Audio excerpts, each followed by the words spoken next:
삼손이 딥나에 내려가서 거기서 블레셋 사람의 딸들 중에서 한 여자를 보고 올라와서 자기 부모에게 말하여 이르되, 내가 딥나에서 블레셋 사람의 딸들 중에서 한 여자를 보았사오니 이제 그를 맞이하여 내 아내로 삼게 하소서. 그의 부모가 그에게 이르되, 내 형제들의 딸들 중에나 내 백성 중에 어찌 여자가 없어서 내가 할례받지 아니한 블레셋 사람에게 가서 아내를 맞으려 하느냐? 삼손이 그의 아버지에게 이르되, 내가 그 여자를 좋아하오니 나를 위하여 그 여자를 데려오소서. 그때에 블레셋 사람이 이스라엘을 다스린 까닭에 삼손이 틈을 타서 블레셋 사람을 치려 함이었으나 그의 부모는 이 일이 여호와께로부터 나온 것인 줄은 알지 못하였더라. 삼손이 그의 부모와 함께 딥나에 내려가 딥나의 포도원에 이른즉 젊은 사자가 그를 보고 소리 지르는지라. 여호와의 영이 삼손에게 강하게 임하니 그가 손에 아무것도 없이 그 사자를 염소 새끼를 찢는 것 같이 찢었으나 그는 자기가 행한 일을 부모에게 알리지 아니하였더라. 그가 내려가서 그 여자와 말하니 그 여자가 삼손의 눈에 들었더라. 얼마 후에 삼손이 그 여자를 맞이하려고 다시 가다가 돌이켜 그 사자의 주검을 본즉 사자의 몸에 벌떼와 꿀이 있는지라. 손으로 그 꿀을 떠서 걸어가며 먹고 그의 부모에게 이르러 그들에게 그것을 들여서 먹게 하였으나 그 꿀을 사자의 몸에서 떠왔다고는 알리지 아니하였더라. 삼손의 아버지가 여자에게로 내려가매 삼손이 거기서 잔치를 베풀었으니 청년들은 이렇게 행하는 풍속이 있음이더라. 무리가 삼손을 보고 30명을 데려와서 친구를 삼아 그와 함께하게 한지라. 삼손이 그들에게 이르되, 이제 내가 너희에게 수수께끼를 내리니 잔치하는 이래 동안에 너희가 그것을 풀어 내게 말하면 내가 배옷 30벌과 겉옷 30벌을 너희에게 주리라. 그러나 그것을 능히 내게 말하지 못하면 너희가 내게 배옷 30벌과 겉옷 30벌을 줄지니라. 하니 그들이 이르되, 내가 수수께끼를 내면 우리가 그것을 들으리라. 삼손이 그들에게 이르되, 먹는 자에게서 먹는 것이 나오고 강한 자에게서 단 것이 나왔느니라. 그들이 사흘이 되도록 수수께끼를 풀지 못하였더라. 일곱째 날에 이르러 그들이 삼손의 아내에게 이르되, 너는 내 남편을 꾀어 그 수수께끼를 우리에게 알려달라 하라. 그렇지 아니하면 너와 내 아버지의 집을 불사르리라. 너희가 우리의 소유를 빼앗고자 하여 우리를 청한 것이 아니냐? 그렇지 아니하냐? 하니 삼손의 아내가 그의 앞에서 울며 이르되, 당신이 나를 미워할 뿐이요 사랑하지 아니하는도다. 우리 민족에게 수수께끼를 말하고 그 뜻을 내게 알려주지 아니하도다 하는지라. 삼손이 그에게 이르되, 보라, 내가 그것을 나의 부모에게도 알려주지 아니하였거든 어찌 그대에게 알게 하리요? 하였으나 7일 동안 그들이 잔치할 때 그의 아내가 그 앞에서 울며 그에게 강요하므로 일곱째 날에는 그가 그의 아내에게 수수께끼를 알려주매 그의 아내가 그것을 자기 백성들에게 알려주었더라. 일곱째 날 해지기 전에 성읍 사람들이 삼손에게 이르되, 무엇이 꿀보다 달겠으며 무엇이 사자보다 강하겠느냐? 삼손이 그들에게 이르되, 너희가 내 암송아지로 밭 갈지 아니하였더라면 내 수수께끼를 능히 풀지 못하였으리라. 여호와의 영이 삼손에게 갑자기 임하심에 삼손이 아스글론에 내려가서 그곳 사람 30명을 쳐 죽이고 노략하여 수수께끼 푼 자들에게 옷을 주고 심히 노하여 그의 아버지의 집으로 올라갔고 삼손의 아내는 삼손의 친구였던 그의 친구에게 준 바 되었더라. 할렐루야, 할렐루야. 참 좋으신 주님의 이름을 찬양합니다. 우리가 아름다우신 주님 앞에 감사와 찬양과 영광의 박수 올려드리겠습니다. 거룩하신 주님, 존귀하신 주님, 놀라우신 주님의 이름을 찬양합니다. 오늘 우리의 예배를 통해 주님 영광을 받아 주시옵소서. 할렐루야. 네, 하나님의 놀라운 은혜 가운데 우리 한몸 잃은 포도의 성도들 한번 바라보시면서요. 또 이 시간 영상으로 예배하는 우리 흩어진 예배자들, 우리 글로벌 포드 식구들과 또 환우들을 향해서도 우리 따뜻한 사랑과 격려와 축복의 박수를 서로에게 나누도록 하겠습니다. 하나님의 놀라운 은혜가 우리 모두에게 있게 되기를 주님의 이름으로 축원합니다. 할렐루야. 사랑하는 여러분, 성령 충만하십시오. 말씀 충만하십시오. 저는 오늘 이 말씀을 듣는 모든 자들에게 혁명적 영적 전환이 있기를 축원합니다. 하나님께서 우리의 가장 연약한 모습마저도 그 하나님의 영광의 도구로 쓰시는 기이한 은혜와 섭리를 발견하는 그 아름다운 은총이 저와 여러분 모두에게 있게 되기를 주님의 이름으로 축원합니다. 자, 우리 옆에 사람과 이렇게 한번 인사하셨으면 좋겠는데요. 하나님께서는 당신의 약함마저도 쓰십니다. 이렇게 선포하시겠어요? 네, 우리의 약함마저도 하나님의 도구로 쓰시는 주님의 놀라우신 은혜를 찬양합니다. 그 은혜가 우리 모두에게 있게 되기를 주님의 이름으로 축복합니다. 여러분, 하버드대를 졸업하고 헤럴드 미디바의 대표로 지내다가요, 현재는 친환경 푸드 브랜드의 올가니카의 회장을 지내고 있는 홍정욱 씨가 서울여대 졸업 연설에서 그런 말을 하더라고요. 이 실패는 아무리 포장하려 해도 낭만적인 컨셉이 될 수 없다고요.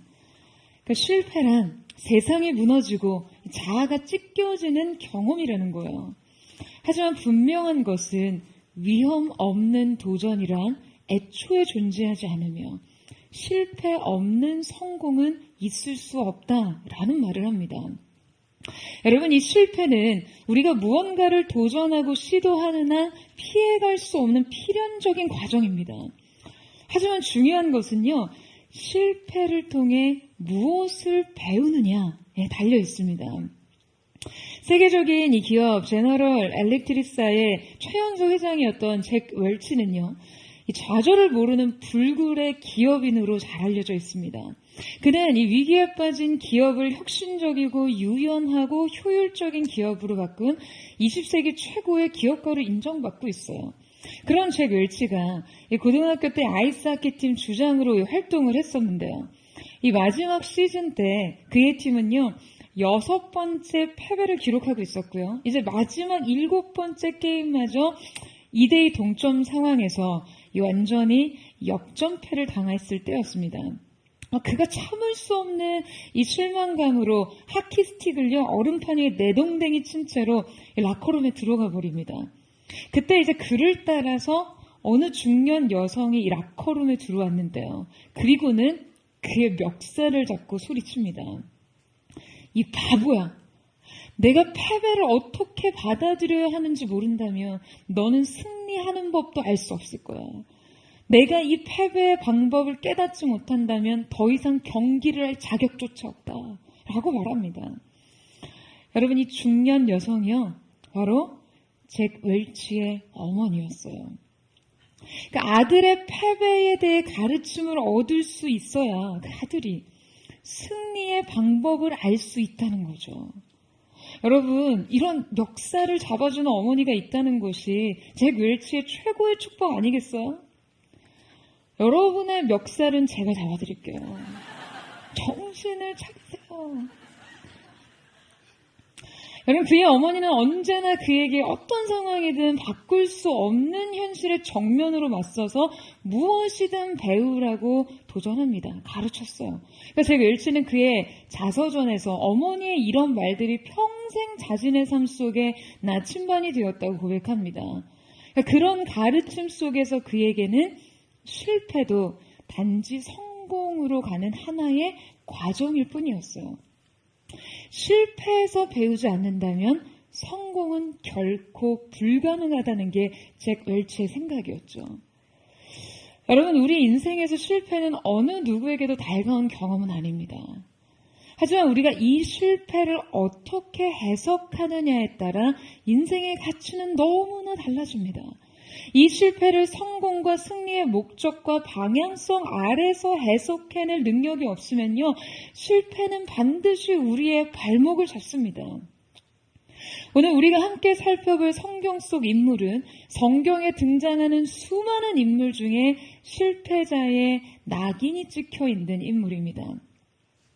삼손은 이스라엘의 14명의 사사 중에 마지막 사사였습니다. 이 삼손에 대한 성도들의 해석은요, 전형적으로 크게 두 가지 결로 나뉩니다. 하나는 그를 매우 이색적인 영웅 취급을 한다는 거죠. 거대한 근육질 몸매, 다혈질적인 성격, 무시무시한 괴력이 뿜어져 나오는 그의 특출난 신체 조건과 용맹한 어떤 화려한 여성 편력, 그리고 그를 상징하는 그 긴 머리, 그러니까 뭔가 이 치렁치렁한 긴 머리에서 삼손의 이미지에 정점을 찍으면서요. 그러니까 이 모든 게 마치 헐리우드 액션 히어로 같아요. 그에 대한 또 다른 전형적 해석은 그에게 은사가 있었지만 그의 고질적인 인격의 문제와 정욕 때문에 이 비극적인 실패를 맞이한 약점의 인물이라는 거예요.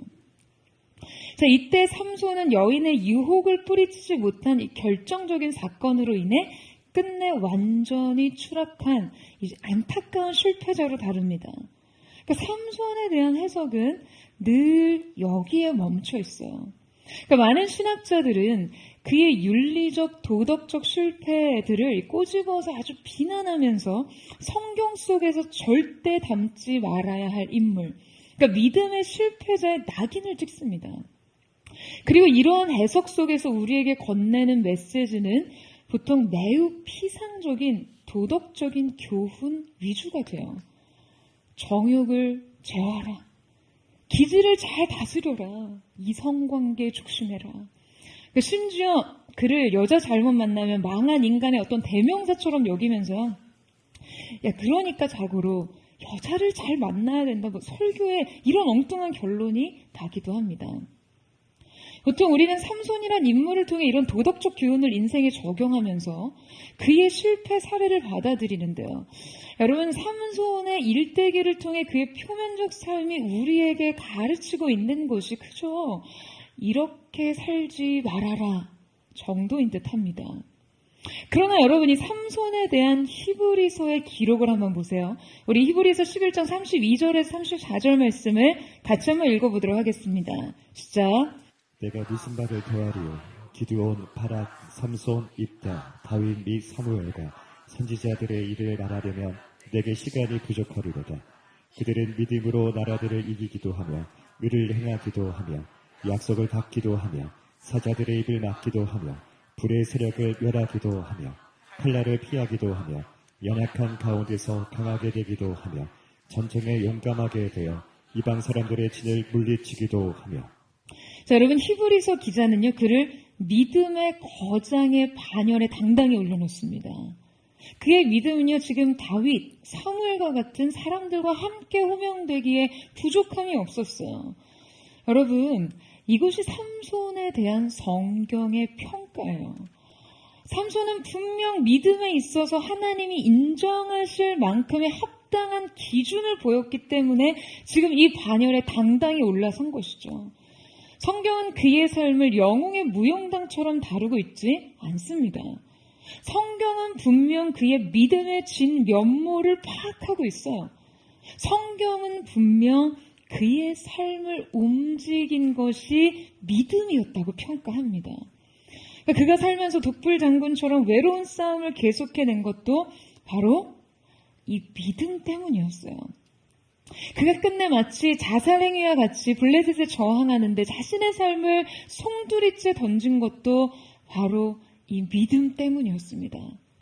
이것은 단지 영웅심 때문도 아니고 그의 불같은 기질이란 아주 독특한 은사와 재능 때문도 아니었어요. 이것은 믿음의 행위였습니다. 우리는 이 히브리서 말씀을 통해 하나님을 향한 그의 믿음과 그분의 사명에 동참하는 삶이 단순히 어떤 외적인 경건 행위요, 그 도덕적인 삶을 준수하는 것만으로 평가되는 것이 아니라는 것을 우리는 분명히 알 수 있습니다. 하나님이 성취하시는 그분의 뜻 안에서 여러분, 인간이 할 수 있는 일과 지금 해야 하는 일에는요, 단지 종교적인 어떤 엄격함을 넘어서 믿음의 본질이 있어야 한다는 거예요. 여러분, 아멘이세요? 그리고 결국 하나님께서도 인생을 이 믿음으로 평가하신다는 거죠. 하나님께서 주목하시는 것은 그의 믿음이었습니다. 하나님께서 흡족해 하시는 것도 그의 믿음이었어요. 여러분, 저는 오늘 여러분과 함께 이 삼손의 삶과 믿음을 새로운 시선으로 바라보고 새로운 해석을 하고 우리의 삶에 적용하려고 합니다. 그의 실패를 통해 그가 아팠던 것처럼 우리도 아프지 않도록, 그의 삶에 막대한 손실을 경험한 것처럼 우리도 그러하지 않기를. 무엇보다 그가 이 모든 뼈아픈 실패에도 불구하고 끝내 최후 승리할 수 있었던 비결이 무엇이었는지 함께 살펴보고 이 삼손의 삶을 통해 우리 인생의 실패와 약점의 사례들을 줄여보기를 소망합니다. 자, 실패 사례 줄이기 첫 번째 방법은 사명 안에서 살아가라 입니다. 자, 여러분 저를 한번 따라 하시겠어요? 사명 안에서 살아가라. 자, 여러분 삼손은 날 때부터 하나님께서 나실인으로 성별하신 사람이었습니다. 그는 일찍이 자신의 삶을 이 소명 안에서 정한 사람이에요. 그는 자신의 삶이 블레셋의 압제 속에서 이스라엘을 구원하는 데 작정된 사람이라는 것을 매우 굳게 믿고 있었습니다. 오늘 본문에 사사로서 그의 구체적인 행보가 시작되는데요. 자, 1절에서 삼손이요, 지금 딥나에 내려가서 거기서 블레셋 사람의 딸 중에 한 여자를 보고 자기 부모에게 자기 아내로 삼게 해달라고 청을 합니다. 그러니까 이 이야기를 들은 삼손의 부모는요, 그냥 기가 막힌 심정으로 이야기를 하죠. 자, 우리 함께 3절에서 4절 말씀을 같이 한번 읽겠습니다. 시작. 그의 부모가 그에게 이르되 내 형제들의 딸들 중에나 내 백성 중에 어찌 여자가 없어서 내가 할례 받지 아니한 블레셋 사람에게 가서 아내를 맞으려 하느냐 하냐. 삼손이 그의 아버지에게 이르되 내가 그 여자를 좋아하오니 나를 위하여 그 여자를 데려오소서 하니라.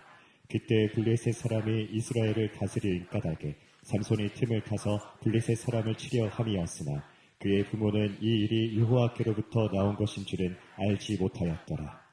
자, 그리고 오늘 본문엔 삼손의 결혼에 얽힌 사건이 꽤나 구체적으로 기술됩니다. 특별히 그의 결혼 과정을 구체적으로 언급한 데는요, 지금 당연히 이 사건에 성경의 시선이 머물고 있기 때문이죠. 여러분, 결혼은 전적으로 삼손의 선택이었어요. 자, 그런데 그 대상의 선택에 있어서 아니 굳이 그가 딥나의 여인을 취했는가 하는 것이 문제입니다. 제가 수많은 신학자들의 주해를 찾아봤지만 보통 이 지점에서 그냥 한결같이 삼손의 행동에 대해 굉장히 거센 비판을 해요. 대체 그가 왜 부모의 명령을 거역하고 또 나실인으로서 율법의 규례를 어기고 이스라엘의 최대 적국이었던 블레셋의 연인과 결혼을 하냐는 거죠. 하지만 우리는 이후 이해할 수 없을 정도로 삼손의 결혼 시점과 더불어 그에게 여호와의 영이 강하게 임하는 것을 알 수 있습니다. 이 결혼 이야기가 서술되기 바로 직전인 13장 마지막 절인 25절에는요. 소라와 에스다돌 사이 마하네단에서 여호와의 영이 그를 움직이기 시작하였더라 라고 기록합니다. 자, 그리고서 바로 본장의 첫 구절 삼손이 딥나로 내려가서 라고 이어지고 있는 것이에요. 그렇다면 여러분, 하나님의 영의 사역과 삼손의 다음 행위가 어떤 개연성을 갖고 있지 않을까요? 뿐만 아니라 이후에 이 딥나의 여인을 취하러 이 결혼을 강하게 반대했던 부모를 모시고 가는 도중에도요, 6절에 여호와의 영이 삼손에게 강하게 임하니라는 기록이 등장합니다. 그리고 성경이 마치 비밀스러운 단서처럼 우리에게 이 결혼에 대한 내막을 열어 보이고 있는데요. 삼손의 이 선택이 단지 정욕적인 문제 때문이 아니라 사명에 대한 부담 때문이었다라는 것이죠. 그러니까 분명 삼손은 자신의 결혼을 사명과 연결 지어보고 있었어요. 자, 말씀 4절에 보시듯이 성경은 그의 이 선택의 근거로 한 가지 언급을 첨가하죠. 블레셋 사람이 이스라엘을 다스린 까닭에. 그러니까 그의 지극히 개인적인 선택과 이슈는요, 바로 이스라엘의 최대 적국, 하나님의 최대 대적자 블레셋 사람이 그들을 다스린 까닭이었어요. 그는 자신의 개인사를 민족의 결핍과 하나님께서 자신에게 부여하신 사명과 연결시키고 있었던 것입니다. 성경은 이어서 기록해요. 그가 틈을 보고 있었다고요. 자, 여러분 어떤 틈인가요? 그러니까 지금 이 관계를 빌미로요, 블레셋에 진입하려는 거죠. 딥나는 삼손이 블레셋 사회로 들어갈 수 있는 유일한 출입문 같은 존재였습니다. 여러분, 삼손은 분명 이 일에 블레셋에 대한 하나님의 심판을 실현함에 있어 도움이 된다는 판단에 사로잡혀 있었어요. 그러니까 그는 이 모든 것을 이 사명의 성취의 구실로 삼았습니다. 여러분, 당시 사사시대는요, 어느 누구도 하나님의 말씀과 존재를 의식하거나 인정하지 않았어요. 유일하게 그분의 권위를 인정하는 자, 유일하게 그분이 하시고자 하는 일에 관심을 갖던 자, 유일하게 그 뜻에 자신의 전부를 건 자, 그가 바로 삼손이었던 거예요. 그가 블레셋 여인에게 어떤 호감과 유혹을 느꼈던, 그래서 그것이 그에게 실수의 빌미가 됐든 하나님께서는 그의 본심, 그의 중심의 진심을 귀하게 여길 것이죠. 여러분, 블레셋은 하나님이 인도하신 이 약속의 땅에서 이스라엘을 가장 크게 억압했던 세력이었어요. 이 블레셋의 억압과 압제는요, 이스라엘의 국가 존망 자체를 위협했습니다. 그래서 하나님께서는 그들을 매우 싫어하셨어요. 블레셋은 하나님의 눈엣 가시였습니다. 하지만 아무도 그들과 싸우고 싶어 하지 않아요. 삼손이 그들 중 유일하게 이 하나님의 대적자, 이스라엘의 적국 블레셋에게 싸움을 걸었던 것이죠. 아마 삼손은 블레셋을 치기 위해 호시탐탐 그들의 군사적 힘과 전략을 파악하기 위해 그 지역을 정탐했을 거예요. 공격의 기회를 엿보기 위해서 그들과 접촉될 무언가를 찾고 있었겠죠. 여러분, 삼손은 하나님이 맡기신 이 사명 안에서 자신이 할 수 있는 것이 무엇이 있을까 많이 고민하고 많이 질문했을 거예요. 그 딥나에 내려간 것은 블레셋 여인들에게 헌팅이라도 걸려고 간 게 아니라는 거예요. 삼손이 이 사명에 대한 그의 의지를 반영한 행위였던 것이죠. 여러분이 우리의 인생에서 여러분이 우선순위 하나를 지키는 것이 생각보다 쉽지 않습니다. 그러니까 나의 모든 관심, 의지, 행위, 선택이요, 하나의 초점을 갖는 그 자체가 쉬운 게 아니라는 거예요. 우리의 인생이 이 사명의 일관성 안에서 해석되는 그 자체만으로 여러분, 우리는요, 결코 인생을 헛되이 살지 않았다고 말할 수 있습니다. 여러분, 이 사실을 믿으세요? 하나님이 인정하시는 삶이 그래요. 사명 안에서 사는 거, 사명 안에서 걷는 거, 때로 흔들리고 넘어지고 쓰러져도 사명을 향해 다시 일어나 걸어가는 거. 여러분, 이것이 하나님께서 인정하시는 삶의 가장 중요한 기준입니다. 여러분, 아멘이세요? 여러분, 우리의 삶이 어제와 다름이 없고 오늘 내가 좀 부족해도 사명을 의식하고 여러분, 사명 안에 거하십시오. 사명 안에서 분투하고 사명 안에서 자신을 일으키세요.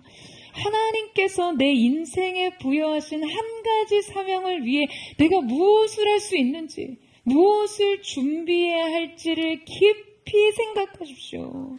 그리고 오늘의 한 걸음을 가세요.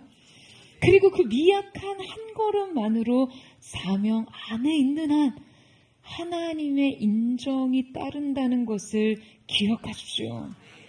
여러분, 저는 오늘 그 하나님의 페이버가 우리 모두에게 있게 되기를 주님의 이름으로 축원합니다. 실패 사례 줄이기 두 번째 방법은 사명 안에서 기회를 만들고 배우라입니다.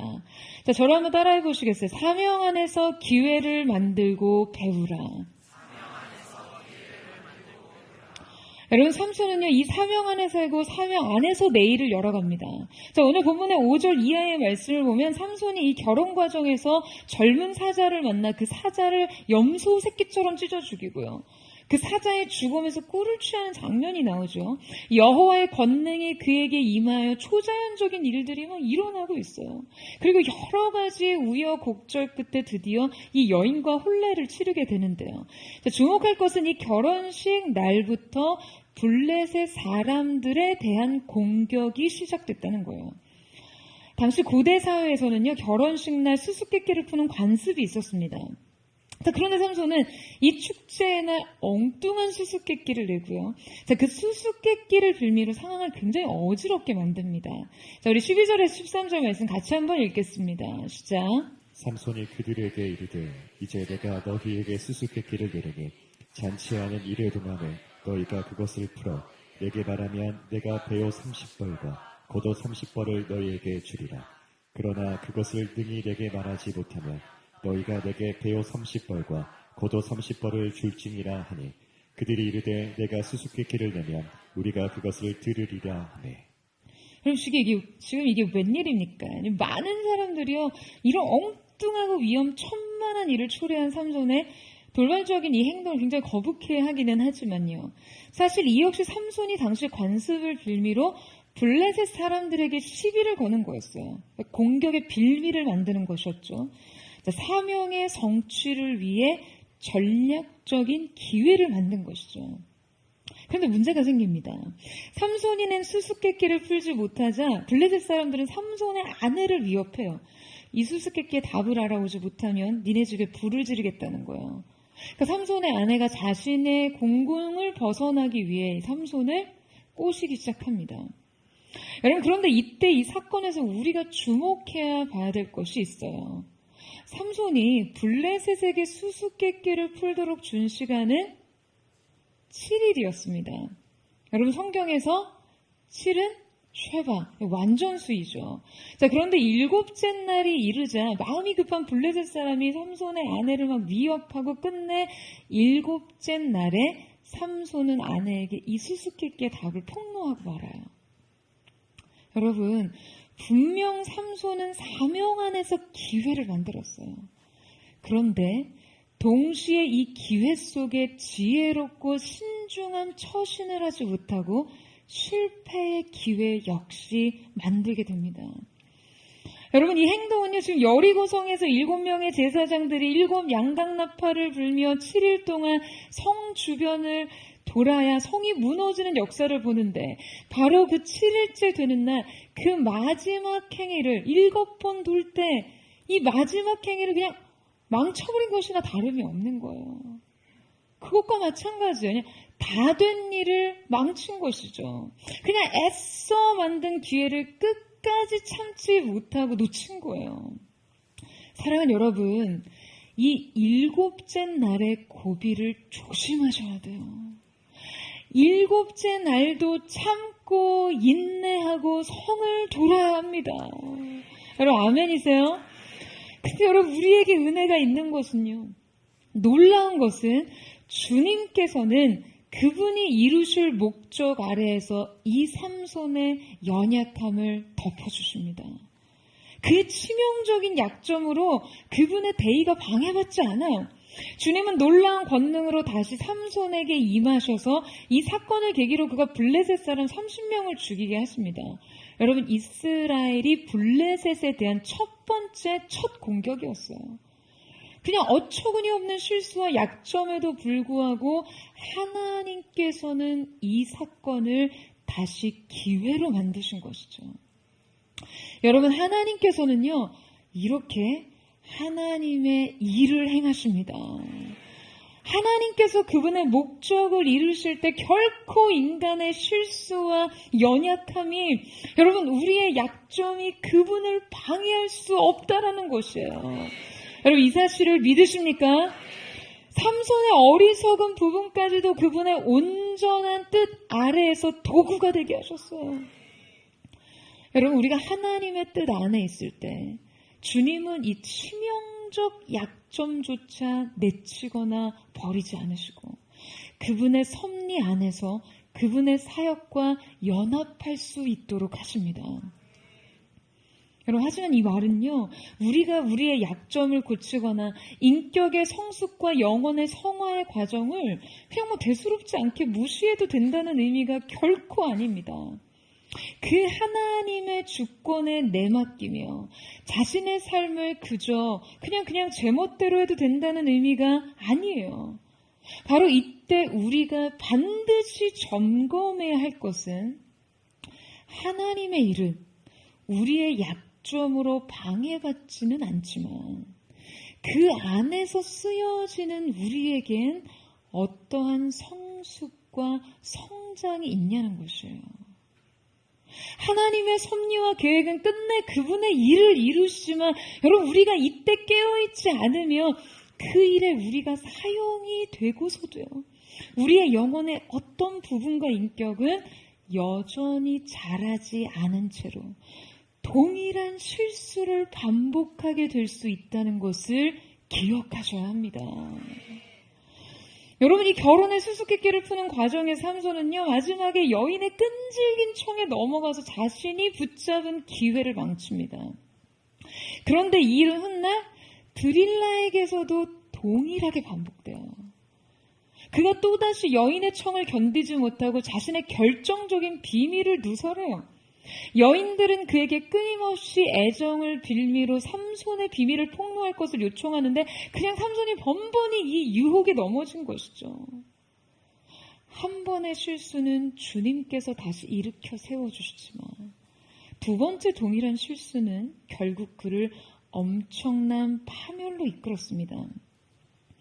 여러분, 그는 자신이 하나님의 일을 귀히 여긴 만큼 자신의 행동을 신중하게 결정해야 했어요. 하나님께서는 삼손의 실패를 통해서도 그분의 뜻을 이루셨지만 삼손은 자신의 실패를 통해 자신을 성숙하게 만들진 못했습니다. 여러분, 우리는 반드시 실패를 통해 배움이 있어야 돼요. 배움을 얻어야 합니다.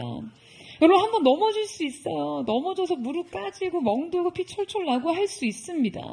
그런데 매번 그 지점에서 허구 헛날 넘어지고 피 터지고 점점 더 심한 부상을 입는 것에 대해서는 여러분 어떤 해석을 할 수 있습니까? 여러분 이것은요 단지 약점의 문제가 아니에요. 이것은 영적 진단과 경계를 게을리했다는 것입니다. 회개하고 나서 동일한 상황을 직면하면서도 후회하고 나서 동일한 상황을 반복하면서도 영적인 경계를 하지 않는 것은 근본적으로 교만과 방종의 문제입니다. 우리의 죄된 본성상 계속해서 실수하는 것을 불가피하고 이것이 죄인의 숙명이라 할지라도 여러분 우리는 매번 이 실패를 통해서도 성장과 성화의 단계로 나아가야 합니다. 여러분 실패가요 승리의 방향성 아래 하나의 역할을 하게 하는 것이죠. 여러분 반드시 기억하십시오. 실수해도 괜찮습니다. 다시 일어나면 돼요. 여러분의 마음이 초지일관, 사명을 향해 걸어 나갈 수만 있다면 여러분 주님께서 다시 일으켜 세우시고 새 힘을 주십니다. 하지만 이때 우리의 몫은 반드시 실패를 통해 각성을 해야 한다는 거예요. 여러분 아멘이세요? 저는 정말 저와 여러분 가운데 큰애가 있게 되기를 축복합니다. 이 성장과 지혜를 얻는 포드의 성도들 되시기를 주님의 이름으로 축원합니다. 함께 살펴볼 실패의 줄이기 세 번째는 사명 안에서 사회성을 기르라입니다. 저를 따라 하시겠어요? 사명 안에서 사회성을 기르라. 자, 여러분 삼손의 결혼식 수수께끼 사건은 이후에도 상당한 파장을 일으킵니다. 수수께끼 문제로 인한 삼손이 이 아내를 두고 떠나자 그의 장인이요 그의 아내를 블레셋 청년에게 주었습니다. 삼손이 어땠겠어요? 여러분 그가 자기 아내를 빼앗은 구실로 블레셋을 공격합니다. 자, 우리 함께 15장 4절에서 5절 말씀을 같이 한번 읽겠습니다. 시작. 삼손이 가서 여우 300마리를 붙들어서 그 꼬리와 꼬리를 메고 회를 가지고 그 두 꼬리 사이에 한 회를 달고 해에 불을 붙이고 그것을 블레셋 사람들의 곡식밭으로 몰아들여서 곡식단과 아직 되지 아니한 곡식과 포도원과 감람나무들을 사른지라. 자, 성경에 보면 그가 산에 가서 여우 300마리를 잡아서 2마리씩 꼬리를 묶어서 거기에 회를 달고요. 불을 붙여서 블레셋의 곡식당과 감람원들을 막 뛰어다니게 했다고 했어요. 놀랍죠.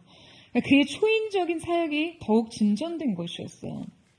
자, 이로 인해 삼손은 블레셋에 심각한 경제적 타격을 안깁니다. 추수를 앞둔 블레셋 마을이 그냥 완전 불바다가 된 거예요. 그리고 이 사건을 계기로 그는 블레셋을 크게 도륙합니다. 자, 여러분, 블레셋의 지독한 압제를 받던 한 국가가 죽은 듯이 잠자고 있는 동안 사명에 붙들린 한 사람, 오직 한 사람이 드디어 이 강국을 향해 싸워 이기기 시작한 거예요. 40년의 역사, 40년의 반복된 치욕과 패배, 그 안에서 신음하며 살던 사람들. 그래서 여러분, 여기에서 이 한 사람의 선택과 이 민족의 선택이 너무나 첨예하게 갈립니다. 하나님의 원수, 어둠의 세력의 대표자 블레셋을 대하는 태도에 있어서 지금 삼손과 이스라엘 백성들은요, 너무나 서로 다른 길을 걷고 있었어요. 골리앗 앞에서 이스라엘 군사들의 태도와 다윗의 용기가 극명하게 대조되었던 것 같이 말이에요.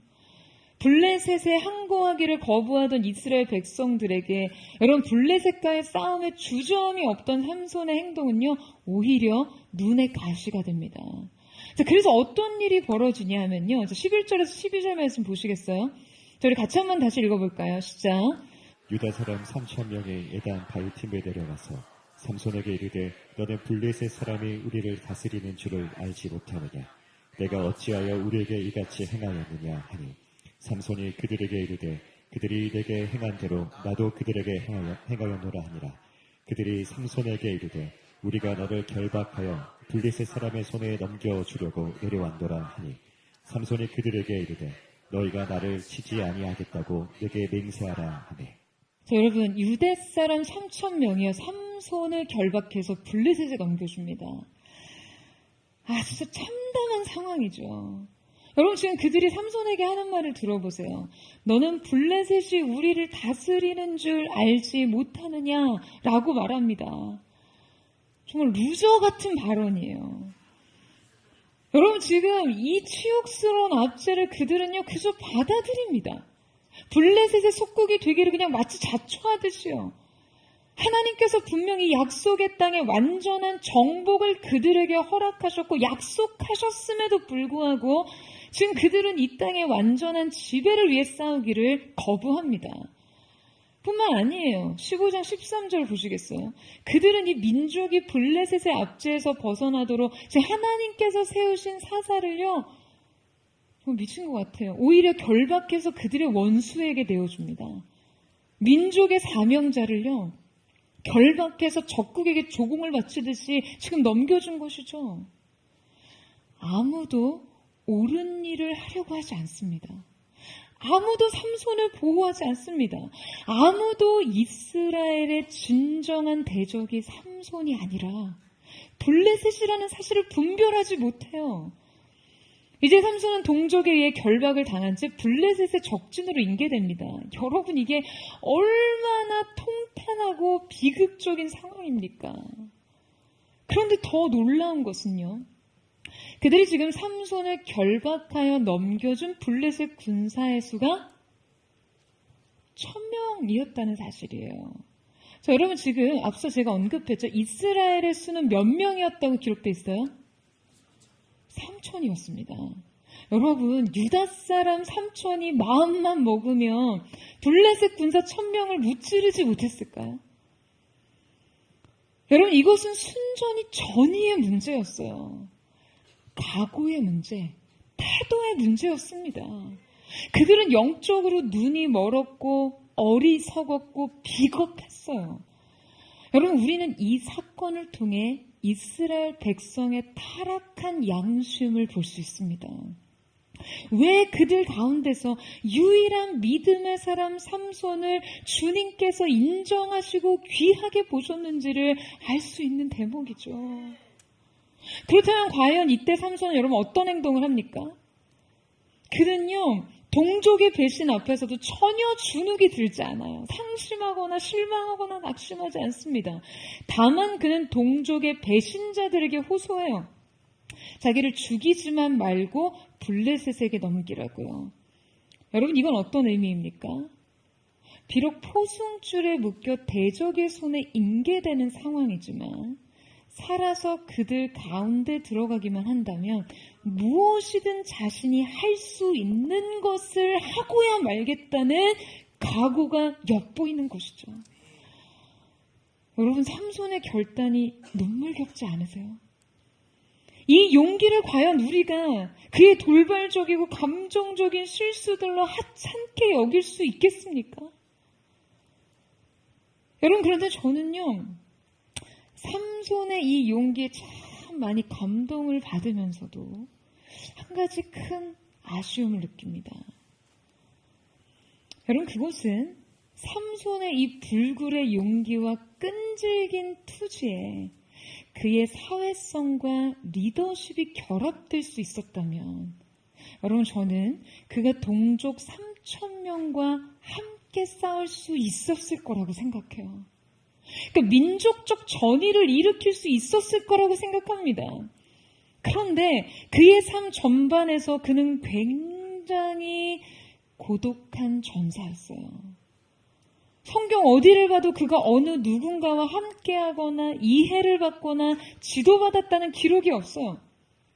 그와 이 사명의 무게를 함께 견뎌주는 사람이 없습니다. 가정도, 친구도, 멘토도, 동역자도 없었어요.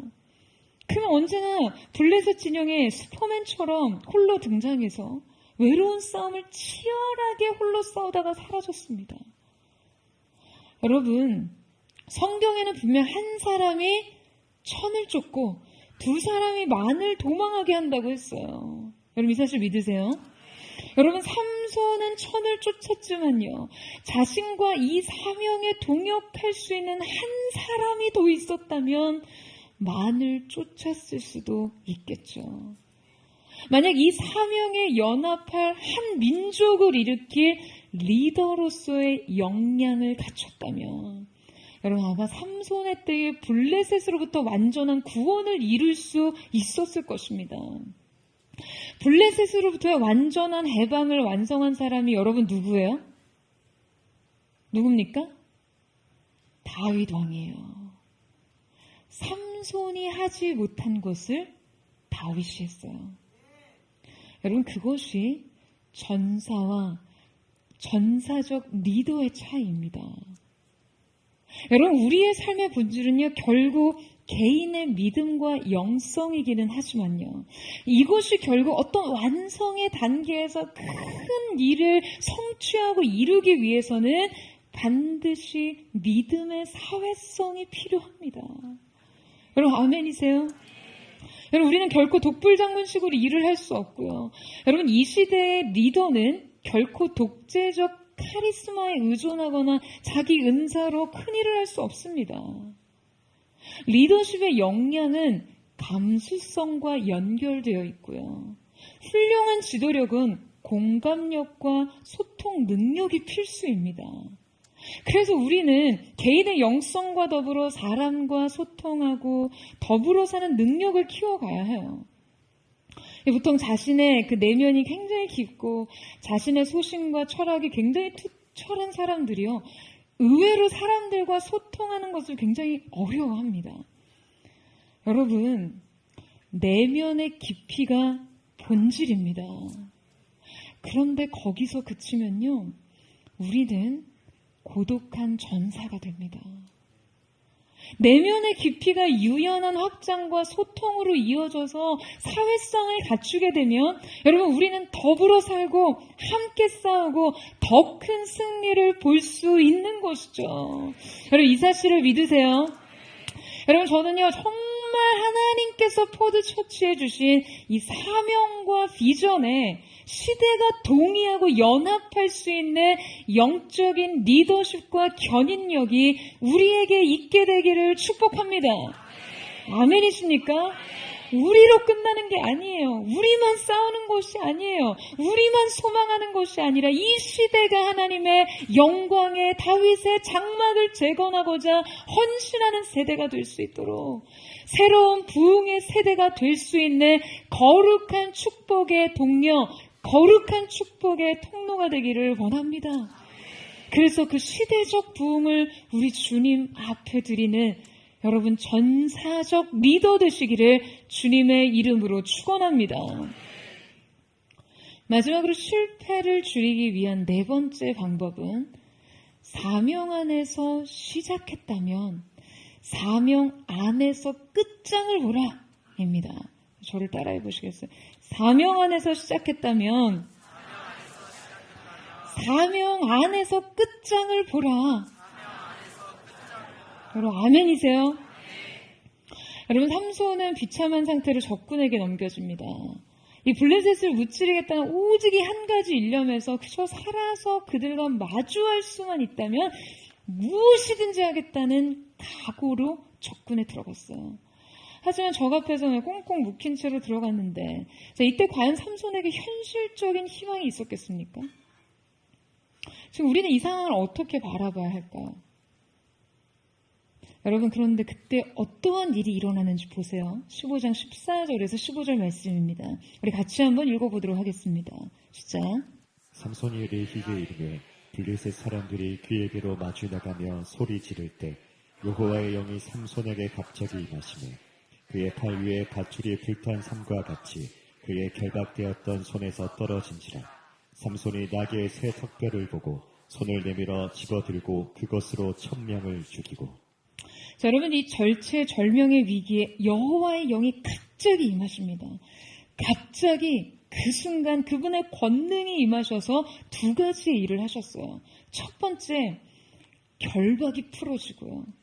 삼손을 묶고 있던 실체가 끊어집니다. 그러니까 삼손을 제한하던 것이 이 영의 활동과 함께 풀어졌어요.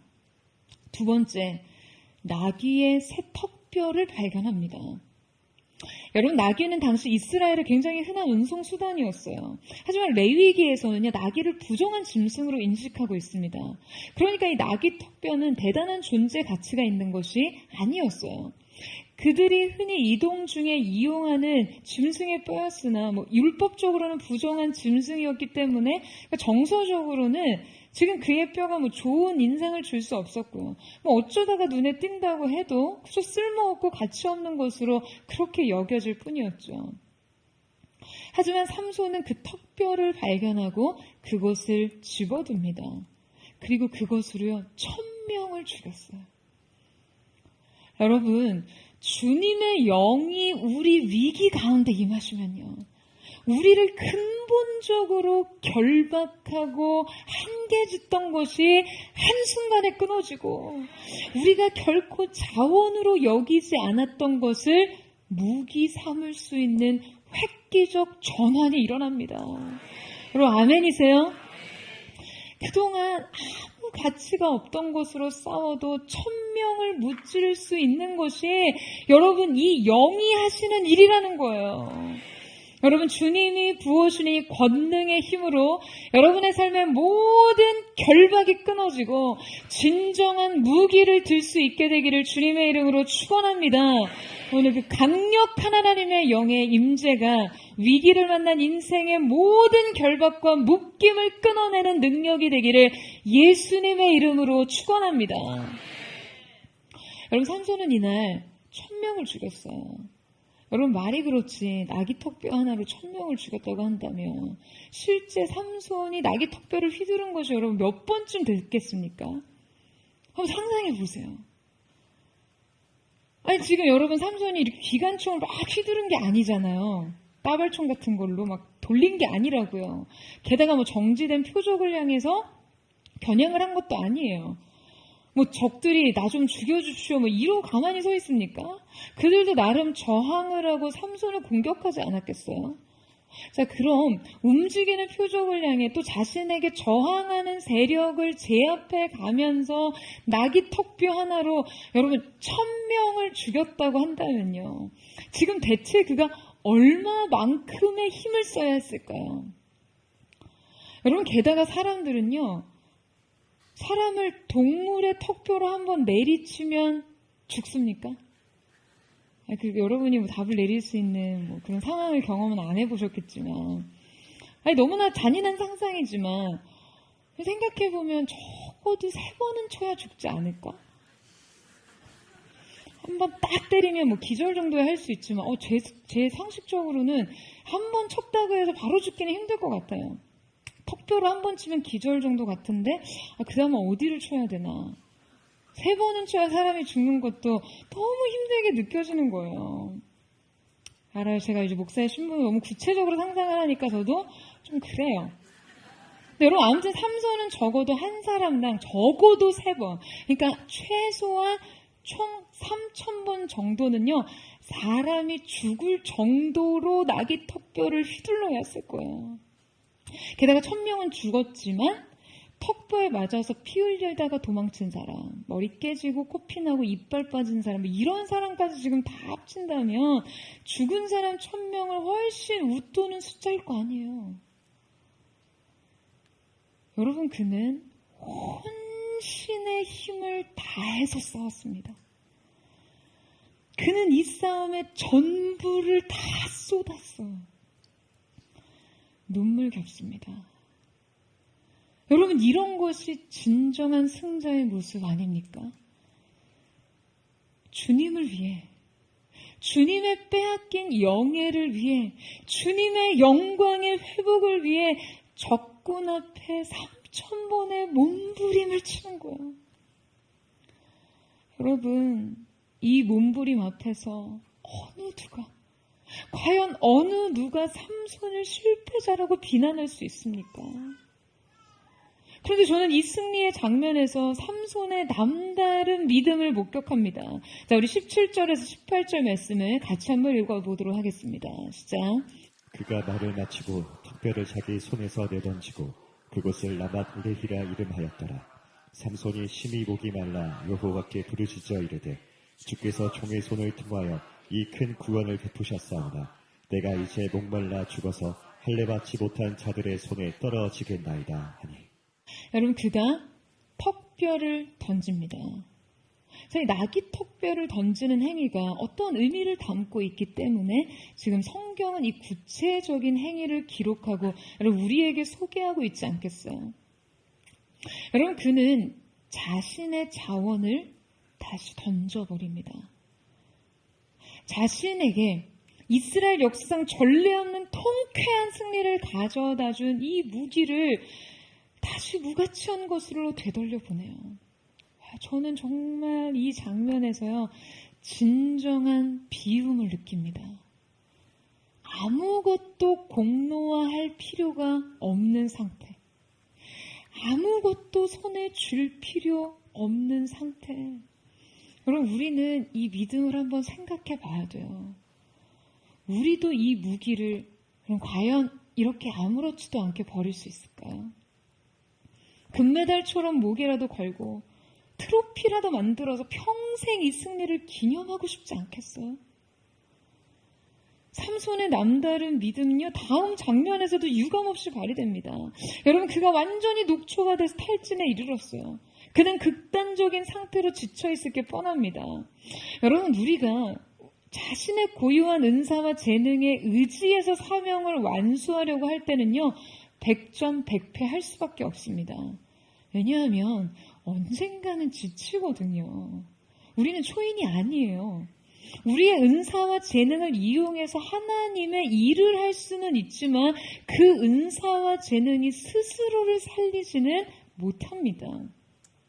이때 스스로 절실히 깨닫는 것은요, 나의 강점이 나를 구하는 것은 아니라는 거예요. 나의 강점은 하나님의 비전과 사명을 위해서 쓰임받는 것이죠. 하지만 그것이 나를 살릴 수는 없습니다. 여러분, 우리는 주님이 살리시는 거예요. 여러분, 아멘이세요? 우리는 주님을 위해 자신의 은사와 재능을 드리고요, 주님이 우리를 살게 하십니다. 여러분, 이때 자신의 구원을 위한 그의 기도를 보세요. 저는 이 기도를 하는 삼손을 생각하는데요, 정말 눈물이 났어요. 여러분, 모든 것을 다 드리고 그렇게 진액 한 방울도 안 남는 듯한 이 최악의 탈진 상태에서요, 그가 주님께 물을 구하며 무엇을 고백합니까? 주께서 종의 손을 통하여 이 큰 구원을 베푸셨사오니. 지금 삼손이 여러분 어떤 고백을 먼저 하고 있습니까? 주님의 구원을 찬양합니다. 여러분, 그가 치명적인 부상도 아니고요, 탈수 현상으로 죽음을 호소하는 상황이라면 여러분, 그가 얼마나 지쳤다는 의미일까요?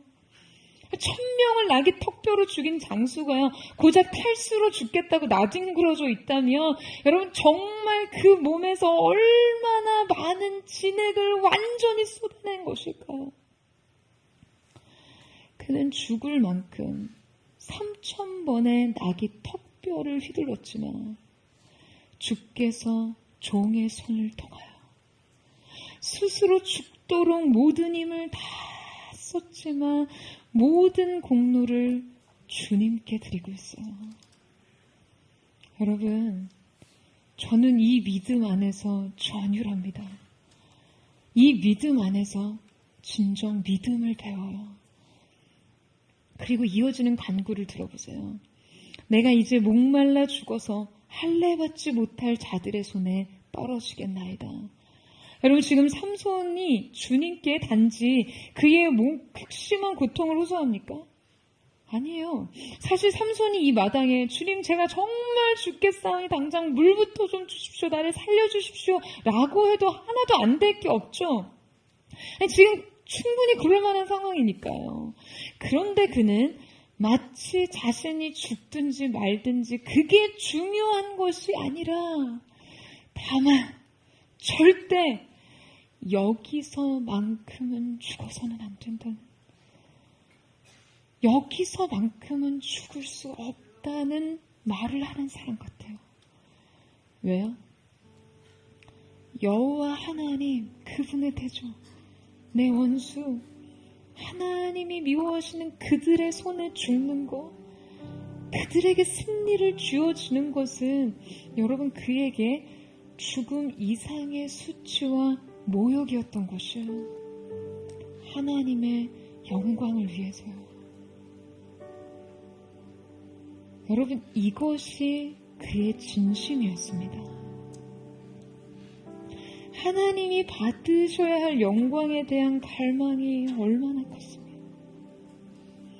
여러분, 지금 그가 이 목적의식 안에서 자신은 그냥 고운 가루와 같이 산산이 부서지고 빠질 수 있었던 것일까요?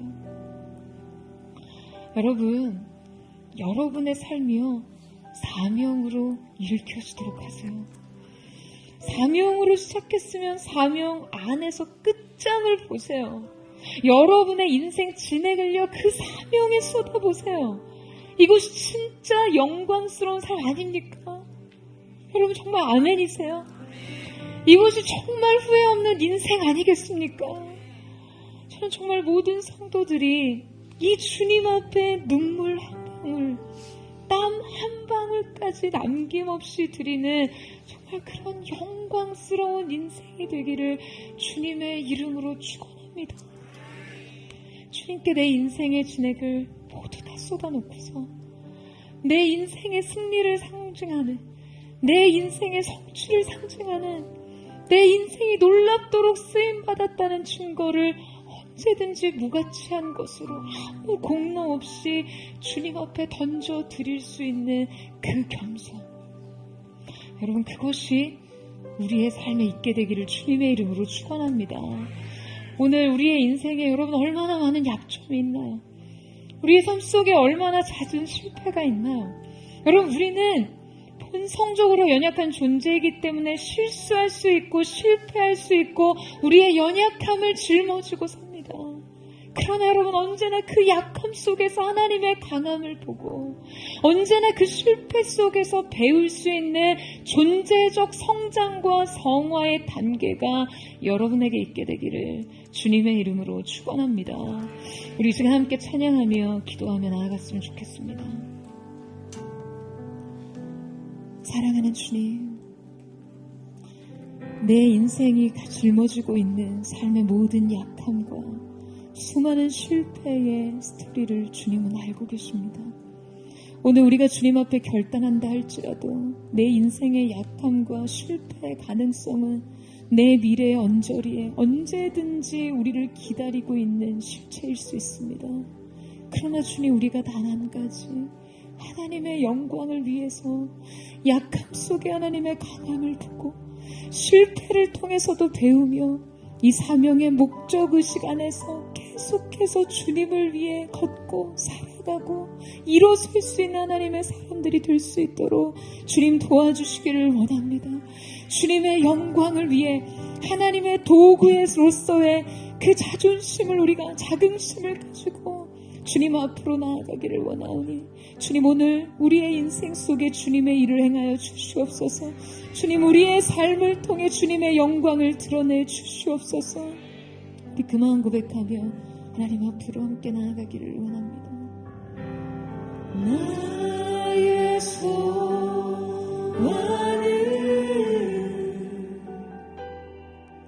주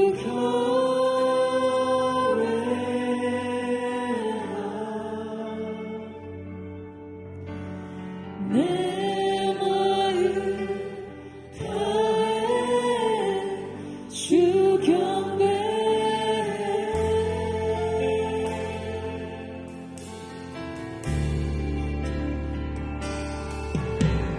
내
사랑하는 주님, 우리의 중심 깊은 곳에 오늘 이 삼손의 마음이 숨겨지기를 원합니다.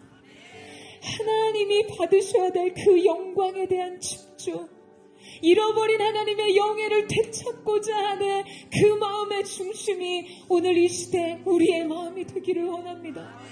사랑하는 여러분, 하나님 앞에 쓰임받기 위해서 필요한 것은요, 은사도 아닌, 재능도 아닌, 탁월한 기능도 아닙니다. 단 한 가지, 약하고 자주 실패하고 실수하고 넘어질지라도 그 중심을 뚫고 나오는 하나님을 향한 믿음이요, 주님의 영광을 위한 태도, 언제든지 그 영광을 위해 내 전부를 던질 수 있는 중심의 각오가 필요한 것입니다. 여러분, 우리의 인생 그렇게 많은 약점과 연약함을 가지고도 하나님이 우리 인생을 주목하시고 쓰시고자 하는 것, 우리의 삶의 약점까지도 덮어주시고 하나님의 대의를 위해 우리의 인생 실패까지도 주님의 보혈로 덮어주시는 이유가 무엇입니까? 단 하나를 보셨기 때문이에요. 단 하나를요, 우리 마음의 믿음이요, 여전히 부인할 수 없는, 연약하고 실패해도 여전히 그 하나님을 향한 사랑을 부인할 수 없고, 내 안에 움직이는 그 하나님의 영광을 위한 갈망을 부인할 수 없는 그 중심의 한 짝을 하나님께서 보시고 기억하시는 줄로 믿습니다. 사랑하는 주님, 오늘 이 시간 연약한 우리의 인생에 약점투성이인 우리의 삶이 주님을 바라봅니다. 주님, 이러한 연약한 인생도 쓰시겠다고 하신다며 오늘 이 시대 삼손과 같이 그 하나님의 잃어버린 영광을 회복하고자 하는 갈망으로 주님을 위해 일어서기를 원합니다. 주님을 위해 일어서기를 원합니다. 거듭 실패하는 우리의 인생, 주님의 권능의 손으로 붙들어 주시옵소서. 주님의 강한 영의 임재로 주시옵소서. 우리 전체의 삶을 택하며 주여 세 번 부르짖고 우리 합심을 동성으로 기도하겠습니다. 주여, 주여, 주여, 사랑하는 주님, 우리는 너무나 주님입니다. 우리는 너무나 부족합니다. 자진 실수 없게 부려지는 사랑하는 주님,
다시 넘어져도 저 자비와 은혜로 날 안아주시네. 변함없는 주님의 빛 비추시네. 영원하신 주 영광 온 땅 가득해. 내 맘과 영혼 주님은 우리 모든 영혼을 주님의 나가길 원해. 성령의 불로 우리를 태워주시옵소서. 주님의 의로 날 감싸소서.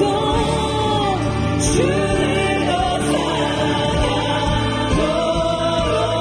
변함없는 주님의 빛 비추시네. 영원하신 주 영광 가득해. 하나의 소망은 주님을 찬양하네. 주님이 주를 주시옵소서. 주님의 빛 비추시네. 영원하신 주 영광 온 땅 가득해. 내 안의 소망은 주님을 찬양하네. 그래서 두 손 높이 들고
실패할지라도 소망이 있는 이유 예수 그리스도의 은혜가 우리와 함께 하심을 선포합니다. 그 은혜 놀라우신 역사가 오늘 우리를 혁신적 전환의 자리로 이끄실 줄로 믿습니다. 할렐루야. 이 시간 존귀하신 주 예수 그리스도의 이름으로 선언합니다. 오늘 사랑하는 보드처치 가운데 혁명적 영적 전환이 있을 것을 예수님의 이름으로 선포합니다. 주를 위해 사는 자들이 일어서게 하여 주십시오. 주를 위해 사는 자들이 일어서게 하여 주십시오. 주님. 사랑하는 여러분, 가장 위기의 순간 그의 인생 사명이 종결되는 듯 모든 것이 착고에 매였고 아무것도 할 수 없는 갇힌 상황이 되었지만 여러분 그때 하나님의 영의 임재가 이루어내신 일들을 보세요.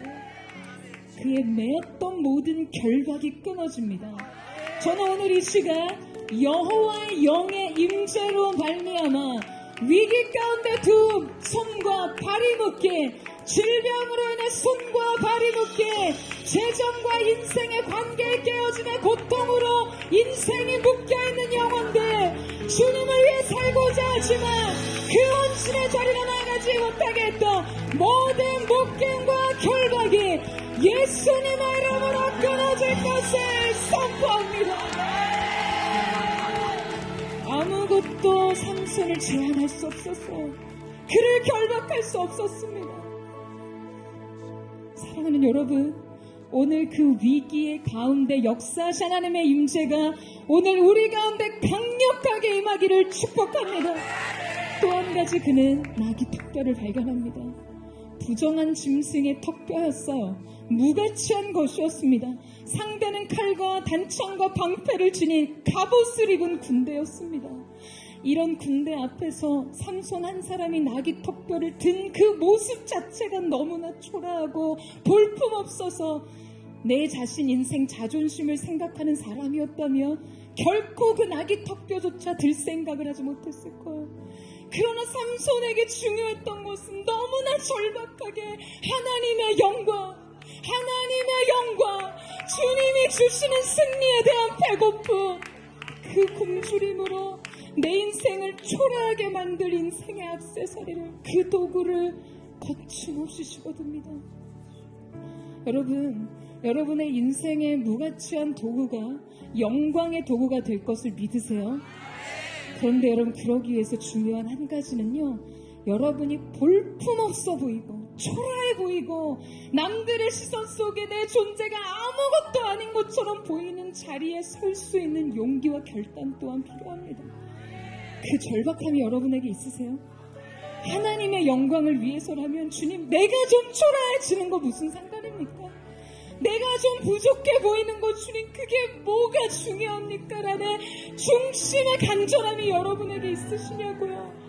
그 마음이 있는 자를 주님이 쓰실 것입니다. 여러분, 우리의 인생이 이 나귀 턱뼈 같지 않나요? 볼품없고 부정한 자의, 무가치한 것, 죽은 자의 것. 그러나 주님 손에 들려준다면 우리는 놀라운 영광의 도구가 될 줄로 믿습니다. 오늘 누가 하나님 손에 들린 도구가 되기를 원하십니까? 누가 주님 앞에 이 마음을 드리기를 원하시나요? 오늘 이 시간 사랑하는 주님 오셔서 우리의 인생의 결과를 끊어 주시옵소서. 그리고 우리의 인생 부정하고 무가치한 나귀 턱뼈와 같은 우리의 인생 주님 손에 드셔서 사용하여 주시옵소서. 이 스포를 전체를 사용하여 주시옵소서. 주여, 세 번 부르짖고 기도하겠습니다. 주여,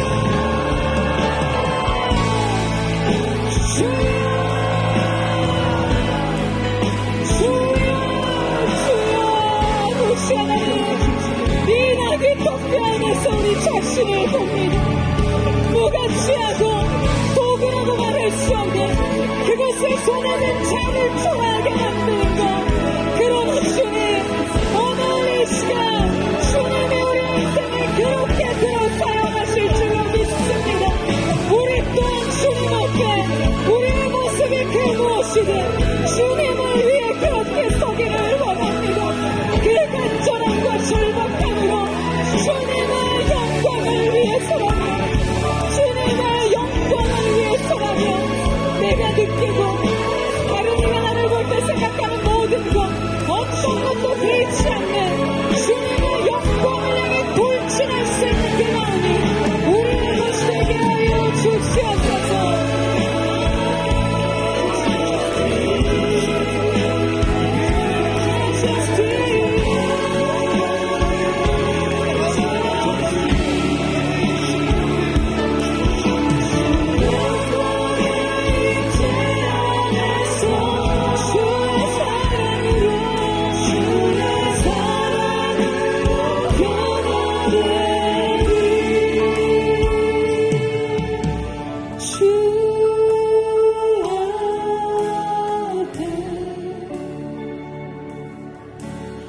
겸손히 나서 있네.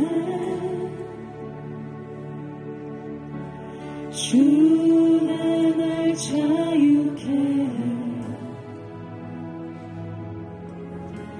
주 앞에 죄인된 내 모습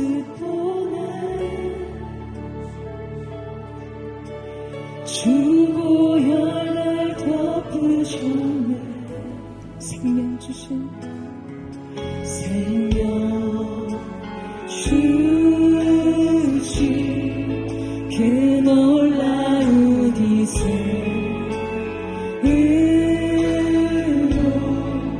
가장 크신 사랑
주님 손에 들린 영광의 도구가 될 것을 믿음으로 바라보십니까?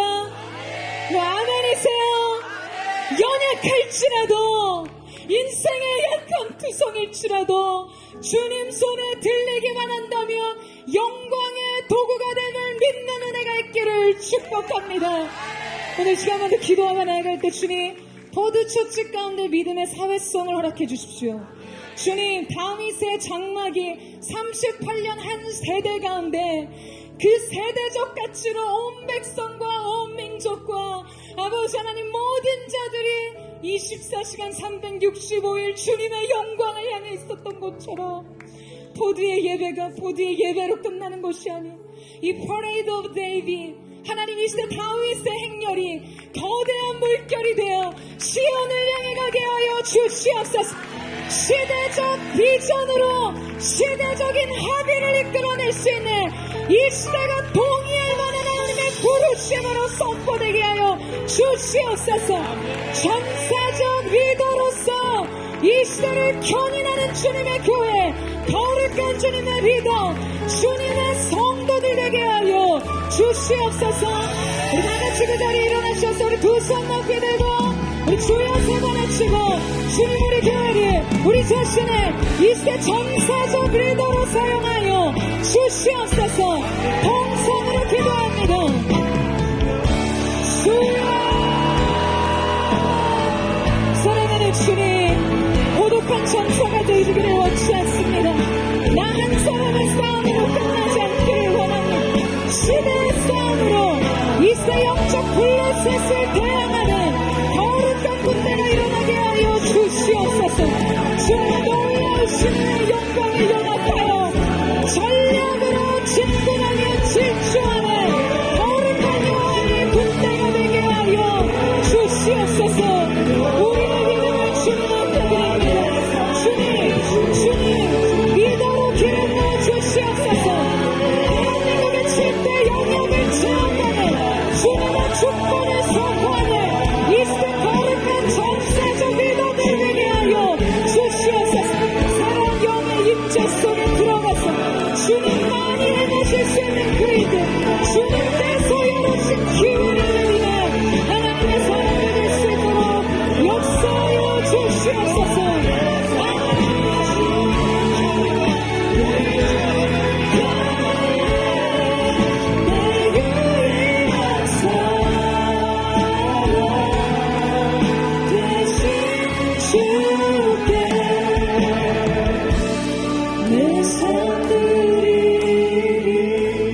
거룩하신 성령님, 주님 하나님의 영이신 성령님을 이 가운데 초청합니다. 주님 하늘의 문을 여시고 각 사람 머리 위에 친히 당신의 손을 얹어 주시옵소서. 이 시대 전사적 리더로 기름 부어 주시옵소서. 시대를 견인할 수 있는 리더, 7대 영역의 주님의 주권을 선포하는 리더십으로 기름 부어 주시옵소서. 주님의 몸된 교회 포드처치가 이 시대 부흥의 세대로 주님 앞에 쓰임받기를 원합니다.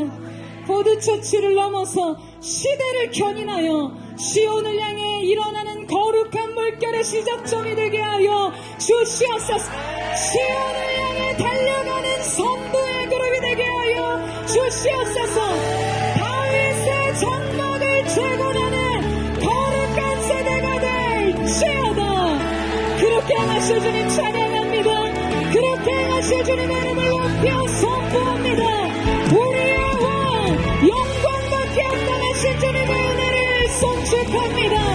모든 영광이 주께 있음을 예수님의 이름으로 선포합니다. 아멘. 나의 믿음 주께 있는 주님 그렇습니다. 십자가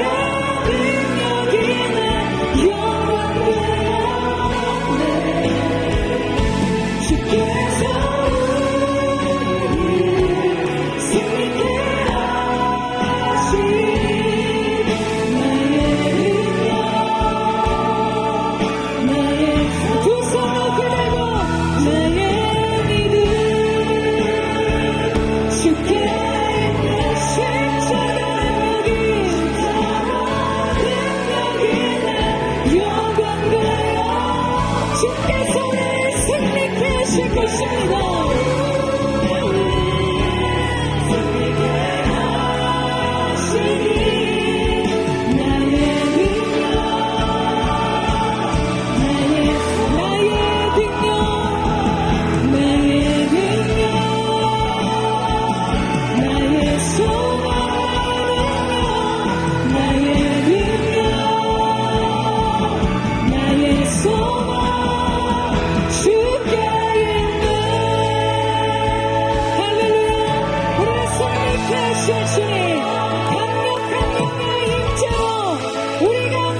동쪽 블레셋을 향한 승리를 선포합니다. 아멘. 아멘.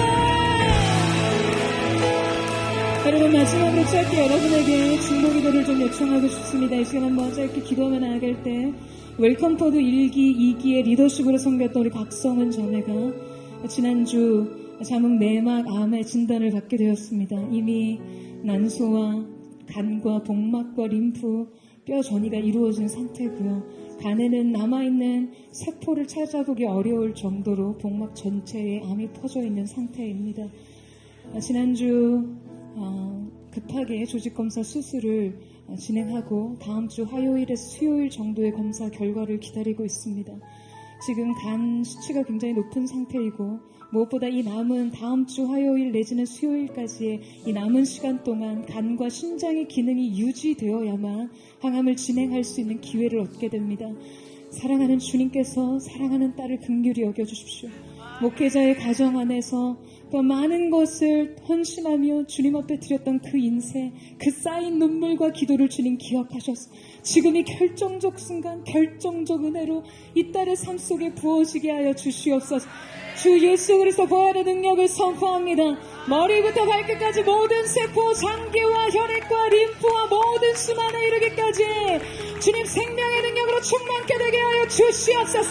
모든 암세포의 증식은 즉시로 멈춰질지어다. 건강한 세포들이 활성화되게 하여 주십시오. 아버지, 모든 복수가 빠르게 소멸되게 하여 주시옵소서. 간과 심장의 기능이 유지되게 하여 주시옵소서. 우리 성한 자를 안에서는 택하는 주의 언어를 듣고 충만히 기도합니다. 주여, 사랑하는 주님, 주님의 긍휼을 구하며 나아가는 주님의 때를 긍휼히 여겨 주시옵소서. 아버지의 은혜를 구하며 나아가는 선물을 위해 죽으신 예수 그리스도 주님의 피 뿌림이 오늘 이 자리에 육체 가운데 껴주십시오. 모든 육체의 증정을 하세요. 생명의 역행의 능력이 나타나게 주시옵소서. 모든 암시의 예수 그리스도의 명하나니 즉시로 활동이 멈춰질지어다. 모든 암세포의 진실을 멈춰질지어다. 간과 심장을 유지하게 하셔서 주님 하나님의 기회를 얻게 하시고 기적과 진리를 나타나게 하여 주시옵소서. 모든 육체, 모든 통치를 위해서 정말 유지하다. 사랑의 심한 결정을 거듭나갑니다. 주님 내려오시고 반응하시고 주님의 손으로 덮어주셔서 이 모든 가정을 이길 수 있는 힘을 주시되 하나님의 뜻을 믿음으로 주시옵소서. 위로와 성령을 도와주셔서 아버지의 가정을 도와주셔서